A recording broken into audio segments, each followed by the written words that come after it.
Good morning everyone. 11th Commerce English Medium BA chapter number 8. Now the concept is limitations of plugging back of profit or retained profit.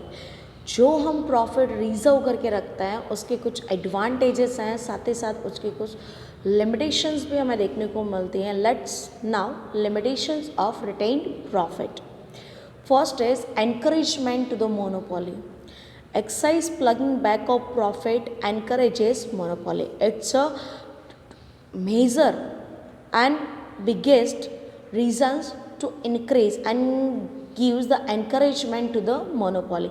Monopoly को encouragement देने वाला ये सबसे बड़ा topic होता है. Reason ये होता है जितना प्रॉफिट अगर आप अपने पास रिजर्व करके रखते हैं, so you know need of finance from the borrowed and from the market. धीरे धीरे आपके पास आपका खुद का फंड है तो आपको दूसरे की ज़रूरत पड़ती नहीं है. That's why it is encouraged to the monopoly. Second is promotions of speculations. Like in the share market, the price and the valuations of the shares is too low, but the persons like agents can expect higher price. So they can speculations related to the share markets and shares price. Now, in this point, many time managers of business by paying less dividend carry excess profit to reserve fund. यहाँ पे क्या करता है, कई बार ऐसा होता है कि जो बिजनेस के मैनेजर होता है, just like MD managing director company को मैनेज करते हैं, वो शेयर कैपिटल जो आप परचेस कर रहे हैं, शेयर्स के ऊपर जो आपको डिविडेंड मिलना चाहिए वो काफ़ी लेस आपको देते हैं और एक्स्ट्रा ऑर्डिनरी प्रॉफिट को रिजर्व करके रखते हैं ताकि फ्यूचर में उन्हें कोई प्रॉब्लम आए तो वहाँ पर वो अपने रिजर्व फंड का यूज़ कर सकते हैं, मार्केट से लाने की ज़रूरत नहीं है. So they can pay less dividend and carry excess profit to reserve fund. As a result market price of shares decreases when the dividend and the ratio of dividend is too less. At that time the price of shares is too less and it's a decreases because persons do not get satisfied dividend on the share capital. That's why in the market the purchasing power of the shares is to decreases, and now on behalf of the purchasing power decreases, the value of the shares is also decreases. At this time director buy the shares and in future they declare higher dividend, and when market price of shares increases then by selling such a shares at a higher price and derives personal profit. ये कुछ point ऐसा दिया गया है ना कि जिसको easily अगर आपके माइंड में सेट किया जाए तो आपको आसानी से समझ में आएगा. Let's here suppose we have two persons. एक कंपनी का ओनर डायरेक्टर है और दूसरा मार्केट का पर्सन है, शेयर परचेज करने वाला. दोनों की बात की जाए कि जब कंपनी के शेयर्स बहुत ज़्यादा लो होते हैं, ऐसा नहीं कि वो हाइट पे होते हैं उसके बाद लो हो जाता है, नहीं, उसकी प्राइस लो हो जाती है. उस टाइम पर कंपनी का डायरेक्टर जो होता है वो बहुत सारे शेयर्स क्या करता है, परचेज कर लेता है. तो जो पब्लिक होती है, जो पीपल्स होते हैं, उनके लिए मार्केट में शेयर्स कैसे हो जाएंगे, कम हो जाएंगे.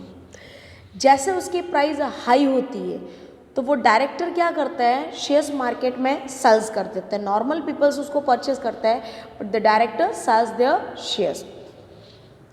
लेस प्राइस पे परचेज किया तो इन्वेस्टमेंट कैसा किया, कम. हाई प्राइस पे सेल्स किया तो उनको कैसा रिटर्न मिल रहा है, ज़्यादा मिल रहा है. इस तरीके से प्राइस के अंदर फ्लक्चुएट करके वो रिजर्व करते हैं और पर्सनली प्रॉफिट अर्न करते हैं. तो यहाँ पर ये प्रमोशंस जो मिल रहा है स्पेकुलेशंस को, इसके ज़रिए board of directors and company gets the profit but the normal public do not gets the profit. वहाँ पे नॉर्मल पब्लिक के साथ एक तरीके से प्रॉब्लम्स खड़ी हो जाती है और उनको जो मिलना चाहिए रेशियो प्रॉफिट का वो उनको मिलता नहीं है. नेक्स्ट आता है difficult for financially weak and for new companies. The companies which are new in the market and which are financially weak, they not do this types of practically work in the share markets and not get the financial foundation from the market for the reserve fund.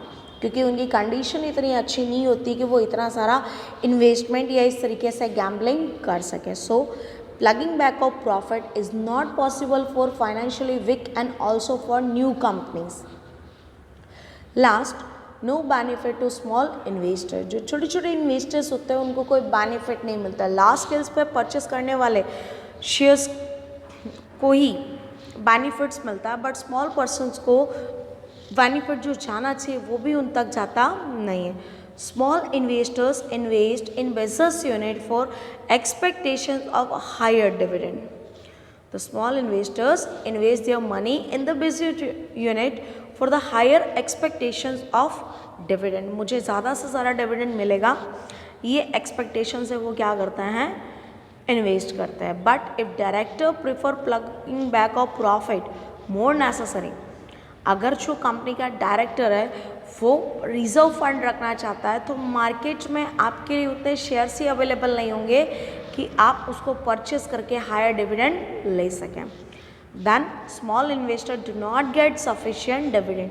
सारा का सारा dividend का ratio कौन लेकर के जाता है, directors. वो क्या करेंगे, प्लगिंग बैक ऑफ को प्रॉफिट करने के लिए या नेसेसरी प्रॉफिट को रिजर्व करने के लिए डिविडेंड का रेशियो कम कर देंगे और प्रॉफिट का रेशियो हाई कर देंगे. So expectation of the peoples in the futures it's not compulsorily comes true. So no benefit to the small investors. इस तरीके से ये प्लगिंग बैक ऑफ प्रॉफिट की लिमिटेशंस हैं. आज के लिए इतना ही. Thank you so much.